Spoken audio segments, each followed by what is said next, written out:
नैतिक और मजेदार कहानियाँ।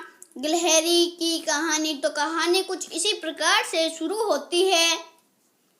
एक जंगल में 7 नामक मुन्नी रहते थे। उन्होंने तप करके बहुत सी विद्या हासिल की है। एक दिन ध्यान लगाने के बाद जब उनकी आंखें खुली तो उनके हाथ में आसमान से एक गिलहरी आ गिरी।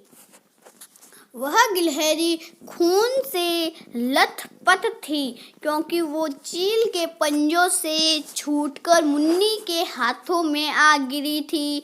गिलहरी मौत के डर से कांप रही थी। मुन्नी को उसके ऊपर दया आ गई। उन्होंने सोचा कि क्यों ना इसे अपनी विद्या से अपनी बेटी बना लूं।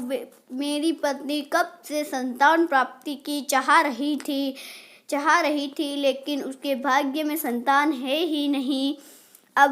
अब यह बात बताकर उसे दुखी करने की जगह कुछ साल इस गिलहरी को ही बेटी बनाकर उसे सौंप देता हूँ। इतना सोचते ही मुन्नी ने एक मंत्र पढ़कर गिलहरी को एक छोटी सी बच्ची बना लिया।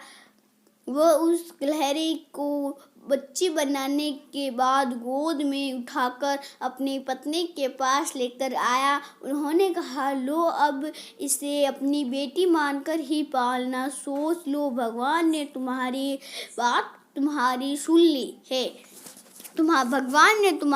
ली है। मुन्नी की पत्नी छोटी सी बच्ची को देखकर बहुत खुश हुई।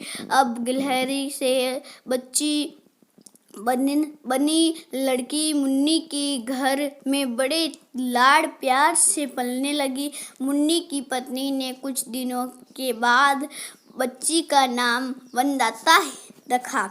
इस कहानी में हमें यह बताया गया था, एक मुनिवर थे जो उसका नाम मुन्नी था। वह तपस्या कर रहे थे। उन्होंने तपस्या से बहुत सारी विद्या हासिल की है। एक दिन जब वह अपनी तपस्या करके उनकी आंखें खुली तो आसमान से गिलहरी आ गिरी और वह सोचे कि क्यों ना इसे मैं मेरी बेटी बना लेता हूँ। वीडियो अच्छा लगे तो लाइक सब्सक्राइब ज़रूर कर देना, साथ में शेयर भी कर देना।